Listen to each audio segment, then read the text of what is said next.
podcast mais pseudocult da internet. Eu sou a Nathalie. Eu sou o Arthur. E hoje nós vamos falar sobre o novo anime original Netflix, O Sangue de Zeus. Sei lá como que é uma música grega épica. Essa animação chegou recentemente, né? Foi no finalzinho ali de outubro e ficamos muito empolgados, então resolvemos trazer esse episódio aqui, que vai ter basicamente quase nada de spoiler, mas lá no final, pra quem assistiu, a gente vai comentar um pouquinho sobre o encerramento da temporada e, né, o que pode talvez acontecer na segunda temporada. Mas antes, não se esqueça de seguir a gente lá no Instagram, @tênisverdecast, e nos nossos perfis pessoais também, @natfanatic e @senhor_art. Sim, e se você quiser acompanhar as nossas gravações ao vivo, toda segunda-feira às 8 da noite a gente grava esse podcast que você escuta na twitch.tv/tênisverde. Você pode acompanhar a gravação, conversar com a gente, trocar uma ideia. E toda sexta às 8 da noite também tem o Boletim do Hype, em que a gente comenta as principais notícias da semana da cultura pop. E aí tem várias outras lives jogadas no meio da semana. É muito legal. Acompanha a gente lá também que vale a pena.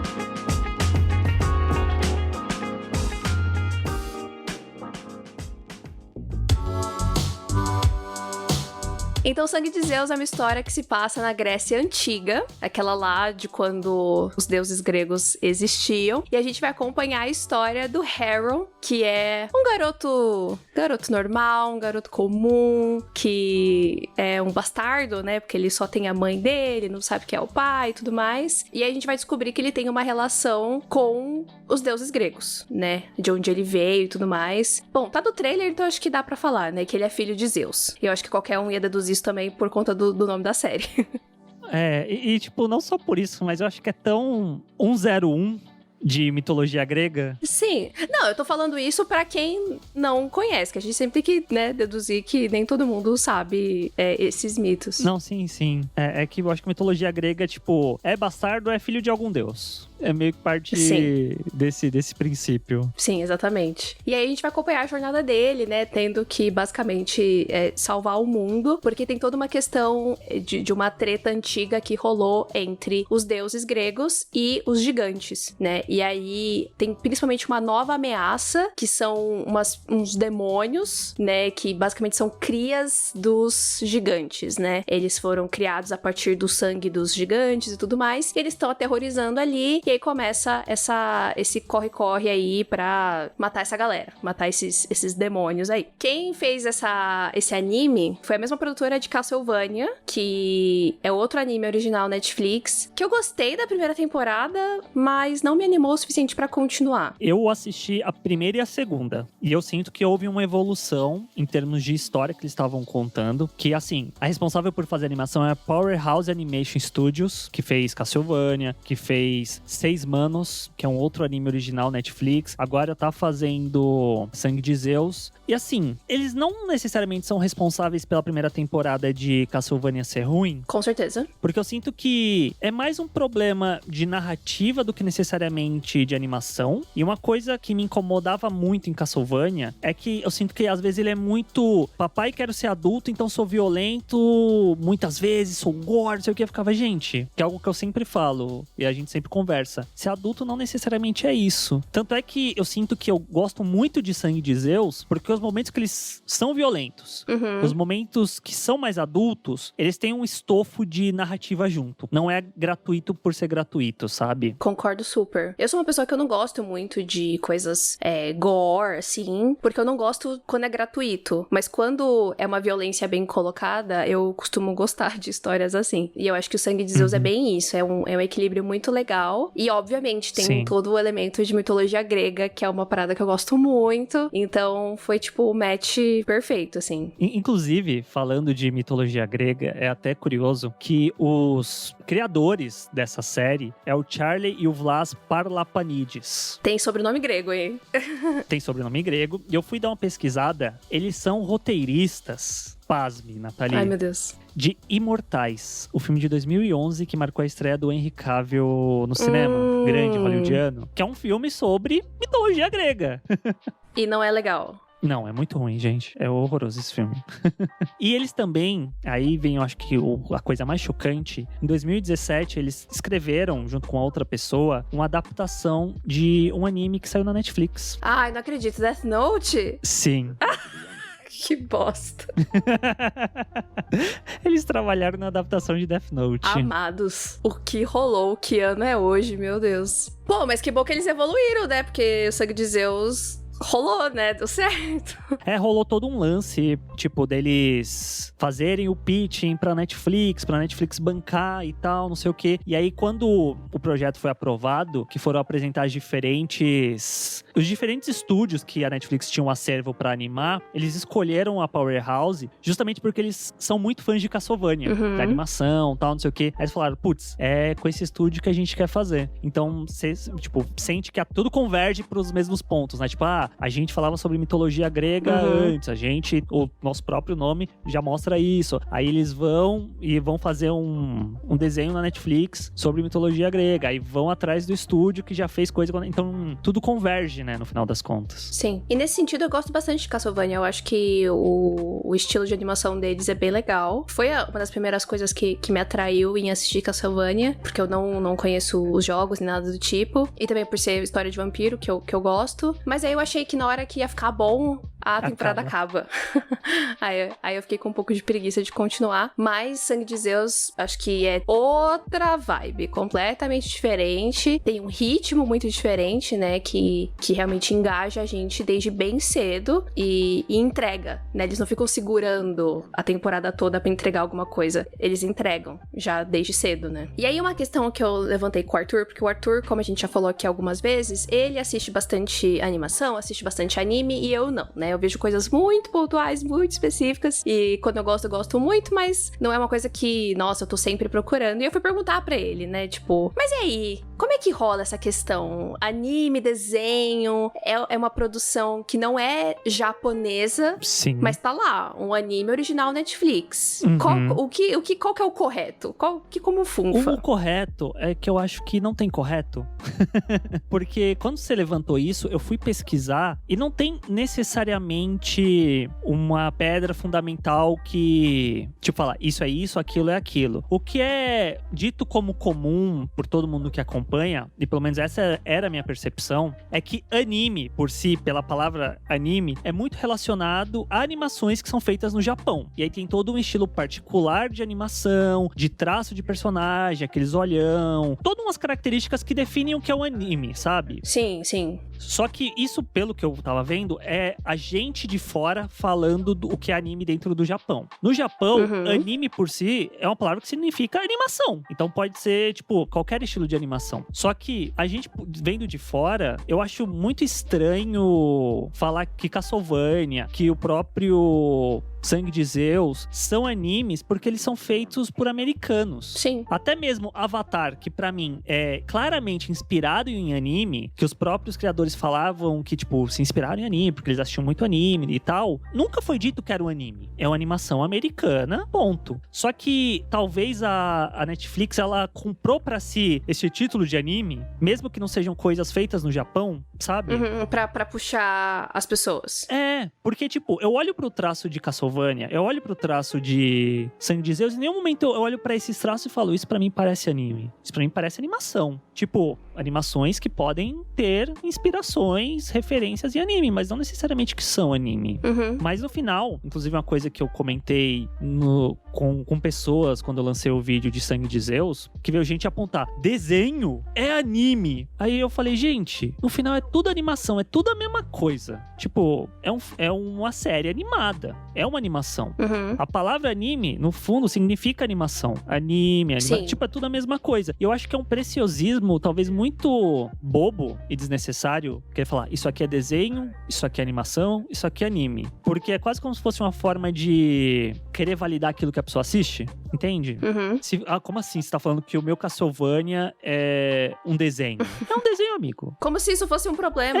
Não é problema nenhum. Não tem problema nenhum. Sim. A Duni falou uma coisa interessante aqui no chat ao vivo, que ela falou que considera anime o que vem do Japão e que possui uma carga cultural deles. Eu acho que isso também é uma coisa que sempre pesou pra mim. Tipo, eu tô assistindo uma história que não foi feita no Japão, não fala sobre o Japão, ou por nada relacionado ao Japão. Então, tipo, eu não consigo chamar de anime, sabe? É muito difícil pra mim. Sim, eu acho que no final tipo, se houvesse uma nomenclatura estabelecida, beleza. Mas pelo que eu pesquisei, não tem. Então é meio... Cada um escolhe como quer chamar. Aí a Netflix usa isso como propaganda falando que é anime. As pessoas veem e consideram que é anime. Porque a Netflix falou que é. Eu abri o episódio falando anime porque, teoricamente, isso é o que tá lá. É como eles vendem, Mas se eu for falar pra alguém, eu não vou falar, puta, esse anime novo aqui da Netflix, sabe?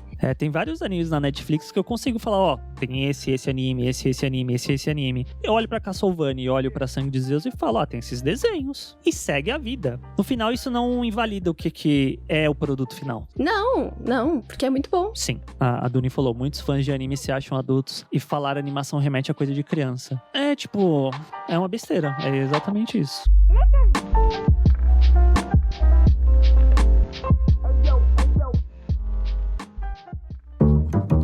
E essa é uma história, né, que vai se passar ali na Grécia Antiga e que vai contar, né, os mitos dos deuses gregos da sua própria forma. E isso é uma coisa muito interessante, né? Eu acho muito legal como esses mitos, eles são muito atemporais. E como eles são extremamente antigos e sempre tem alguma forma de contar essas histórias. Sim. Mesmo que, às vezes, a gente já conhece, né? A gente já conheça, mas a gente quer ver de novo ou ver com uma coisinha aqui e ali um pouco diferente, né? E eu acho que o Sangue de Zeus se beneficia muito disso, né? De certa forma, meio que dá uma outra cara pra esses mitos tão antigos, né? E até curioso, né, que se a gente pensa na história, de forma geral, do que é contado, seja em literatura, cinema, séries, muitas dessas histórias, elas partem de mitos que foram oriundos da época da Grécia Antiga, né? Ela é meio que o grande berço de várias histórias que a gente acompanha hoje em dia e acompanha há décadas. Porque são histórias, como você disse, atemporais, né? Tipo, vai evoluindo-se a humanidade, mas certos comportamentos são tão inerentes ao ser humano que essas histórias continuam atuais na forma como elas são contadas. Às vezes mudam a roupagem aqui. Em vez de ser Grécia Antiga, vamos fazer Nova York, década de 70. Mas você vê os mesmos arquétipos, você vê as mesmas figuras que eram da Grécia Antiga. Tanto é que tem muitos gêneros que surgiram no teatro grego. Tipo, Sim. Comédia, tragédia, são oriundos dali. E aí eles foram abrindo vertentes das mais diferentes formas, sabe? E eu acho que apesar deles serem seres sobrenaturais, essa é a palavra certa? Super seres, eles ainda são muito humanos e muito falhos. Sim. Eu acho que isso também torna eles muito fáceis de serem revisitados e reciclados, né? Porque no final das contas, é tudo uma grande família que tem várias rinhas de família, né? Desde a relação dos deuses com os titãs, né? Com seus respectivos pais. E aí, entre os deuses entre si, né? Os olimpianos entre si. E depois os deuses com os seus filhos semideuses, né? Tipo, tem muitas relações de família, né? E tem sempre essas picuinhas, né? Essas brigas aí de pai e filho, entre irmãos, entre marido e mulher. E eu acho que isso nunca fica velho, no final das contas, né? Porque família é uma coisa que continua existindo e todo mundo tem. E acaba sendo fácil de se identificar. Sim. A diferença é que eles têm superpoderes. Sim, isso é muito engraçado. E não só isso, né? Mas se a gente pensa até mesmo na concepção dos deuses, que nada mais é do que os humanos naquela época tentando dar significado para coisas que eles não entendiam, no final faz todo sentido os deuses serem nada mais do que criações humanas. E tal qual o seu criador, você é falho. E você reflete o que é o seu criador. Eu acho isso muito, muito incrível. Sim, exatamente. Você tinha alguma relação, assim? Porque, tipo, eu sou muito fã de Percy Jackson, né? Então, meu TCC da faculdade era sobre deuses gregos. Então, eu gosto muito desse universo, gosto de ler sobre isso. Mas eu não tinha certeza qual que era a sua relação sobre isso. Nenhuma. A minha relação, assim, pra não falar nenhuma, que eu acho que aí é muito pesado. Você tava falando várias coisas aí. Sim, não, mas é porque eu gosto de história, sabe? Entendi. De história como um todo. E pensando, tipo, exatamente sobre mitologia grega, eu consigo lembrar de, já que você citou Percy Jackson, tem o Hércules, né, que eu acho que é o mais comum pra todo mundo. Mais pop, né?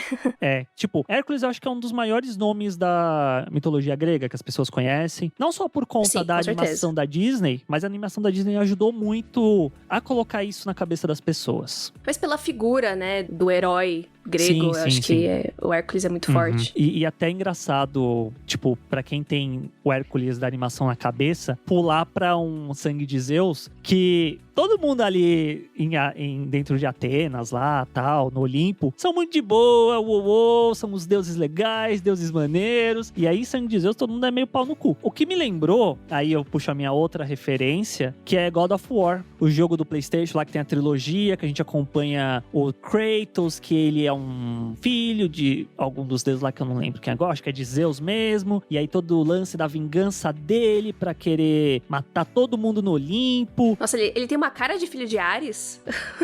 Não, se eu não me engano é de Zeus mesmo. Ele tem muito vibes Ares, assim. É que ele vira o deus da guerra. Ah, tá. Ele vira o deus da guerra no começo do segundo jogo. Só que, tipo, é até engraçado porque vendo o Sangue de Zeus, todo esse lance dos deuses ser meio filho da puta, todo mundo ser meio escroto, me lembrou muito God of War. Todo mundo naquele jogo era meio escroto, todo mundo era meio bizarro, e o Kratos era um descontrolado que saía matando todo mundo. E aí envolve todo o lance dos titãs também e tal. Mas você estava comparando isso por causa de Hércules? Porque você achava que em Hércules era todo mundo de boa, é isso? Eu acho que eu brisei quando você tava falando. Você perdeu a linha de raciocínio. Eu falei de Hércules, e aí eu falei como que em Sangue de Zeus todo mundo é meio escroto. Tipo, os deuses. Assim como God of War. Assim como God of War, que é uma outra referência que eu tenho. É que em Percy Jackson, os deuses também, eles não são exatamente assim, 100%. Eles são bem... É que no caso do Sangue de Zeus e do God of War, eu acredito... Você puxando o livro, né? Sim, a gente vai ignorar os filmes de Percy Jackson. Eu sempre parto do princípio de que quando eu falo Percy Jackson, eu estou falando dos livros. Ah, tá, porque minha referência de Percy Jackson são os filmes. Não, assim, vou reformular. Percy Jackson é uma história infanto-juvenil. Então, obviamente que não é como em Sangue de Zeus. E não é como God of War, que eu acredito que também seja um jogo com uma classificação um pouco alta. 18 anos. Exatamente. Então, Sangue de Zeus, God of War, 18 anos, certo? Percy Jackson não é 18 anos, então as coisas são mais diluídas. Mas no final das contas, existe toda essa questão de, tipo, os deuses estão meio que cagando ali pros semideuses, porque eles não podem se meter, só que também eles não podem se meter, mas eles não querem se meter também. Então, tipo, essa complexidade também existe em Percy Jackson, e tem os deuses que estão querendo passar a perna um no outro e tal, enfim. Então tem isso também, mas é claro que não é tão pesado. Entendi. A Duni falou que até humanizaram ele no último jogo. Eu amo o God of War novo, mas pra ele existir, precisa ter existido os outros 3 pra fazer sentido na narrativa. E aí, eu nem comentei desse, Duni, porque ele vai pra outra mitologia, né? Ele não se mantém mais na mitologia grega. E o que é legal, assim, pra quem gosta de mitologia grega, é que em Sangue de Zeus a gente tem os personagens principais, assim, né?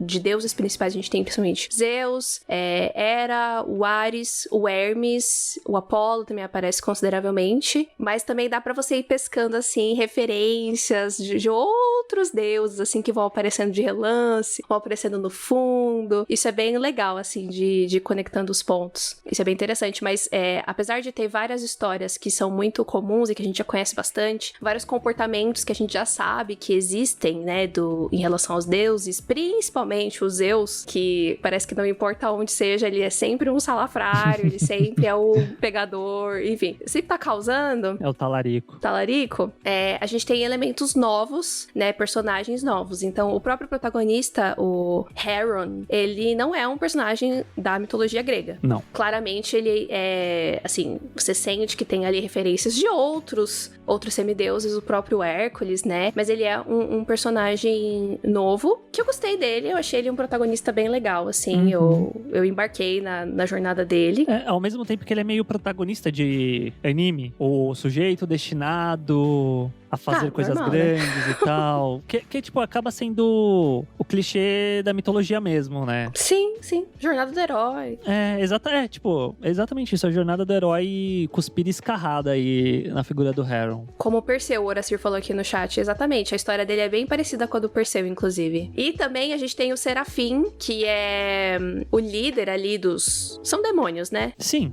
Como eles chamam no desenho, né? Que também é um personagem que não tem na mitologia e que é um vilão bastante interessante. Eu gostei muito dele. Muito mais do que eu imaginava que eu ia gostar. Ele é mais profundo do que eu imaginava que ele ia ser no começo do desenho. Porque no começo a gente acha que ele vai ser o vilão, é o demônio, não sei o quê. Só que uma coisa que eu gosto muito em Sangue de Zeus é que não são todos os personagens, mas ainda assim ele se desprende de um tempo considerável, eu acho isso muito bacana, pra construir como que aqueles personagens chegaram até o ponto que a gente tá acompanhando. E aí, isso vale tanto pro Heron, quanto pro próprio Serafim. E o Serafim, eu fiquei muito surpreendido como isso é feito. Eu gostei bastante da história dele. Eu achei muito bacana. E uma coisa que eu acho que o desenho faz muito bem, que ele começa a contar uma história gigantesca, com vários personagens, cada um em um lugar, fazendo uma coisa diferente. Ele consegue, com o passar dos episódios, fazer todo mundo convergir pro mesmo ponto, onde as histórias vão se interligando, vão se entrelaçando, e no final vira uma grande família mesmo, tipo, é a grande confusão da grande família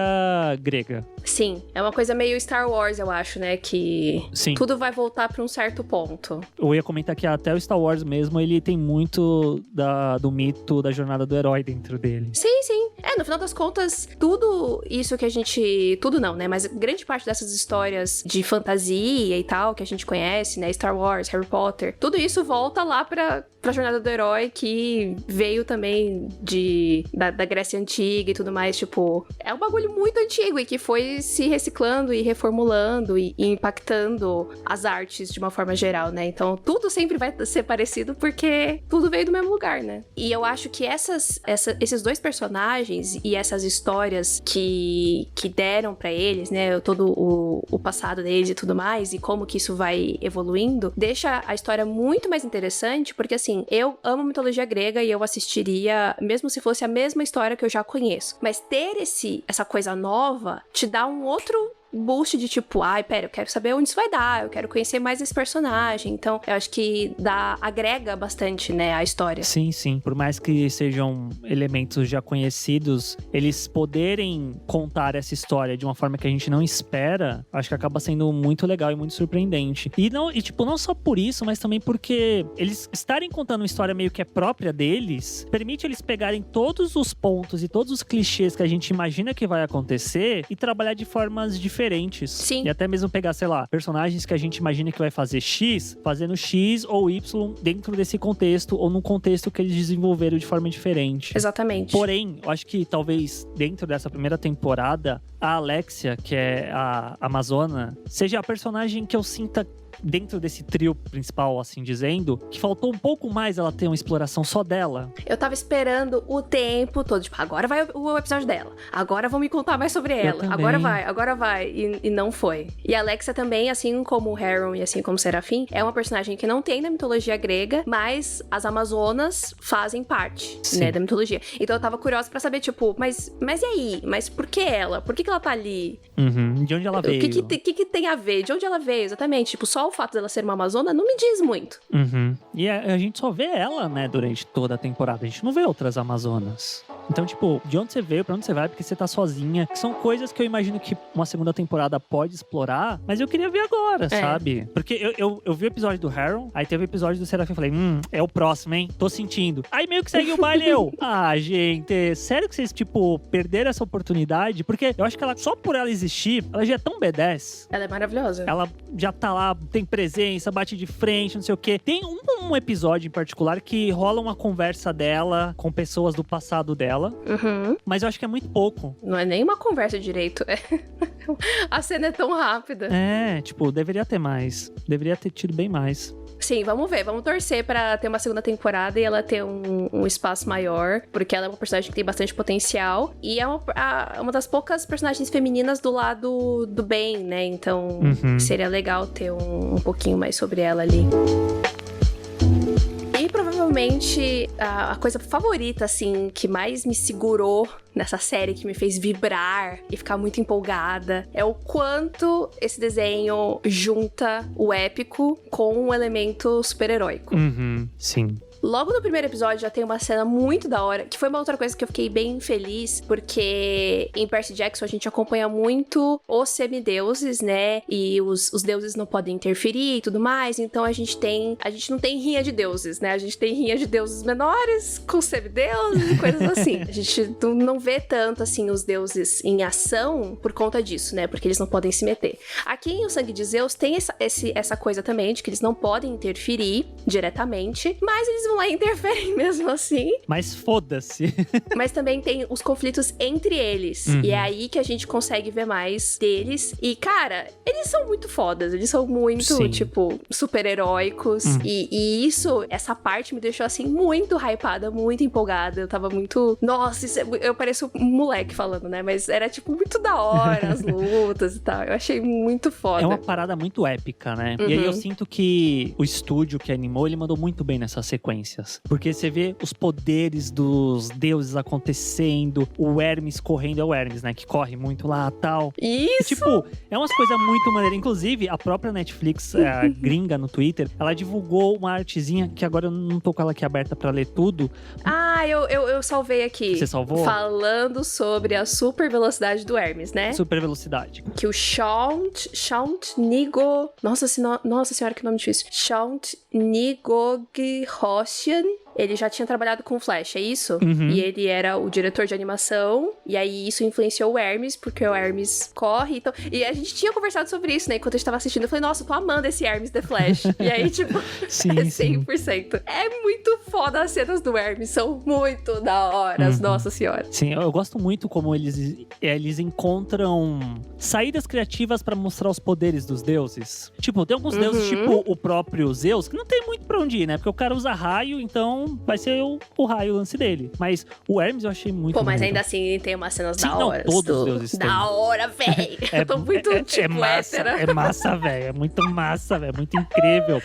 Eu tô super hétero hoje, gente. E eu não assisti a entrevista toda, mas eu tava vendo a entrevista dos diretores, dos showrunners, dos escritores, no canal da Grace, o Beyond the Trailer. Ah, sim. Que ela comenta sobre o fato, tipo, nossa, parece que a gente tá vendo super-heróis. E um deles fala, os olimpianos, os deuses, foram os primeiros super-heróis que a gente teve. Sim. Os super-heróis são inspirados neles. Então faz todo sentido eles serem abordados dessa forma no nosso desenho. É que eu acho que fazia tempo que eu não via nada tão nesse nível, sabe? Porque eu acho que eles deram uma modernizada, sabe? Sim. Nos deuses. Acho que de uma forma diferente como o Percy Jackson fez. Que Percy Jackson, acho que eles colocam muito mais os deuses numa coisa muito mais pé no chão, assim. Tipo, vamos botar o Poseidon usando uma camisa floral, é um cara praieiro e tudo mais, sabe? Tipo, isso é um tipo de modernização. O que eles fazem é muito épico ainda, é muito clássico.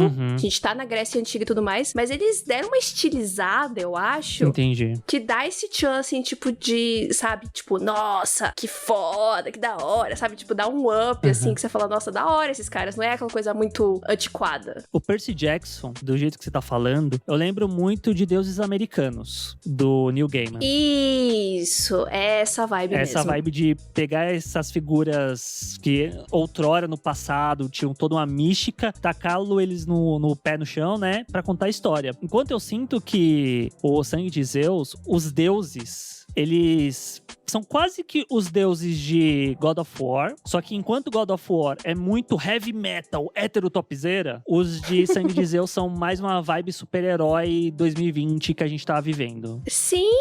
Não, tem uma sequência, assim, tem uma cena que eles estão, tipo, correndo um do lado do outro, assim, né, em fila pra ir, né, pra batalha. É muito página de quadrinho, é muito, tipo, Vingadores Ultimato, entendeu? Uhum. É muito da hora! E essas coisas acontecem, tipo, no começo, entendeu? Você não fica, ai, nossa, eu tenho que esperar a temporada inteira para ver uma puta cena da hora. Não, tem cena de ação o tempo todo, tem cena da hora o tempo todo. E aí você fica super engajado. Eu tô muito... Sim. E a trilha sonora também ajuda muito com isso. A trilha sonora tem um tom de época. Os cânticos, as batidas. Ficava, Nossa, gente, é muito bom. Não, e tinha umas cenas assim que eu ficava... Sério, eu gritava assim, tipo, acontecia alguma coisa, eu ficava, yes! Isso! Vai lá!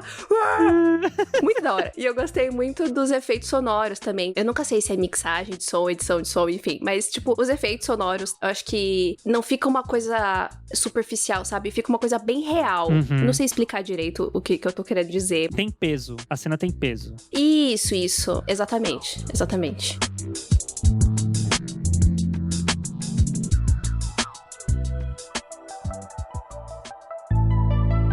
Então agora a gente vai falar um pouquinho sobre a resolução ali da temporada, sem entrar em todos os detalhes que foram revelados ao longo da temporada, que tiveram os plot twists ali, mas só pra gente poder conversar um pouquinho do que pode vir no futuro. Então a gente tem a batalha final ali, né, a Hera, que é a nossa grande vilã e que tava ali manipulando o Serafim, ela tem um embate ali com Zeus, finalmente. A Hera é uma personagem, inclusive, bastante interessante. Ela tem muita presença. É muito bizarro que a gente pensa, porra, o Zeus é meio que o deus supremo do Olimpo. E até ele, tipo, treme quando a Hera aparece. Sim. Eu nunca tinha visto a Hera nesse nível, tipo, porque eu acho que em muitas histórias a Hera fica muito como, é a esposa dele, ela é a deusa do casamento, ela se preocupa com a família e tudo mais. E aqui eu acho que eles pegam isso e dão uma outra camada de tipo, ela se importa tanto com isso que ela vai tocar o terror e ela vai acabar com tudo e todo mundo porque ela foi traída, entendeu? Que é uma coisa que eu no começo eu tava tipo, ai, nossa, sério, tipo, a motivação dela é que ela foi traída, mas no final das contas é isso que a gente falou, é um monte de rinha de gente que não é gente, né, que são super seres, mas eles são humanos. São rinhas elevadas à potência de deuses. Ao extremo.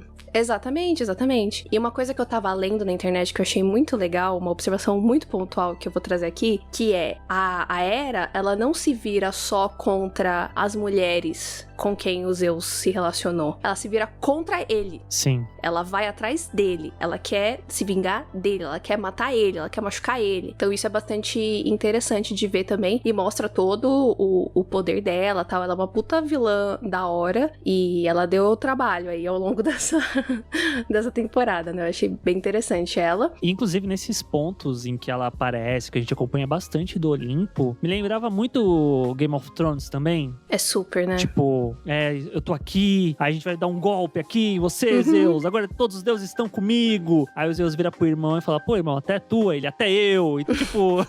É bem vibe medieval, né? Sim. Misturado com Grécia Antiga, misturado com superpoderes. É isso, é rinha de família elevada à 10ª potência, em que a tretinha ali do casal pode matar a humanidade, basicamente, né? Se eles se empolgarem muito. Sim, e é muito engraçado que, tipo, a Hera, ela tem um desdém tão gigantesco, tipo, pelos deuses, por Zeus, pelos filhos do Zeus, que esses bastardos do caralho. Tipo, toda vez que aparecia um filho do Zeus, assim, seu bastardo, eu começava a dar risada, porque, mano, imagina viver no Monte Olimpo, porque seu pai te levou, só que você é um filho bastardo, aí você tem todo esse mal-estar. Climão. Esse climão com a mulher do seu pai, porque ela, tipo, quer que você morra. Literalmente, era muito tenso.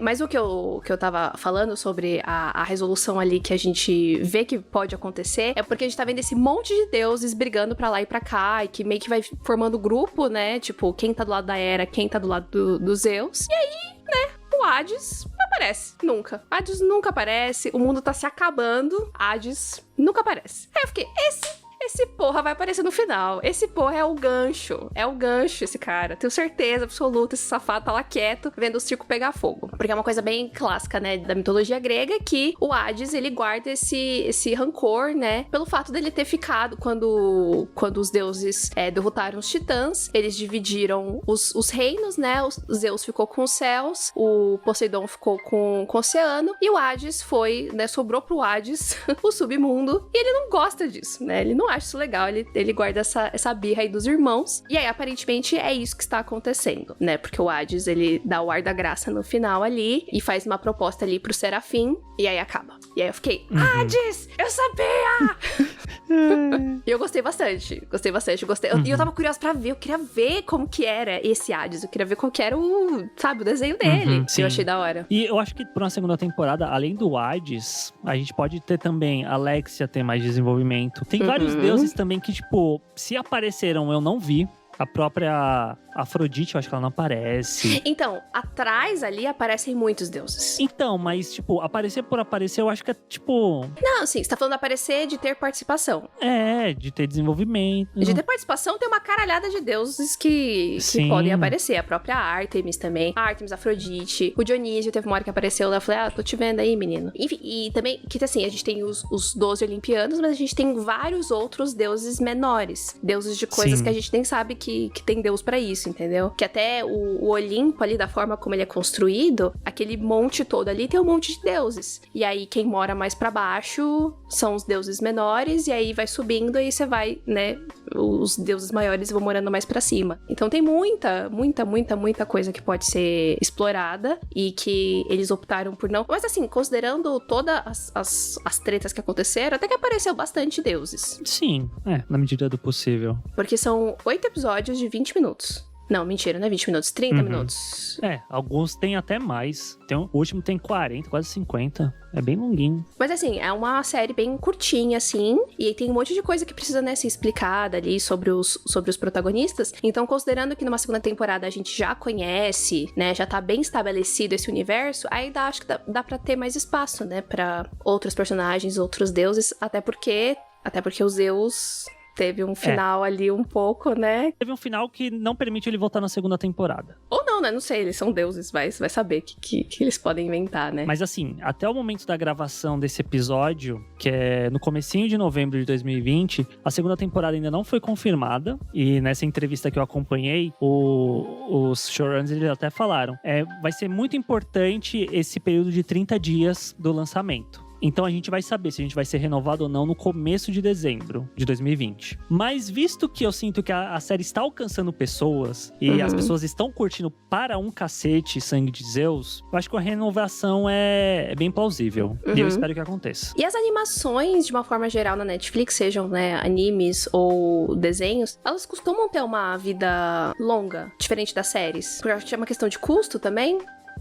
É mais barato. Ainda mais pensando, tipo, que a gente tá agora em período de pandemia, é uma saída muito boa pra Netflix investir nisso. Tanto é que, recentemente, eles até anunciaram a compra de dezenas de estúdios de animação, que deve ser justamente, tipo, já pensando em investir ainda mais nisso, porque as pessoas estão gostando do que tem no catálogo.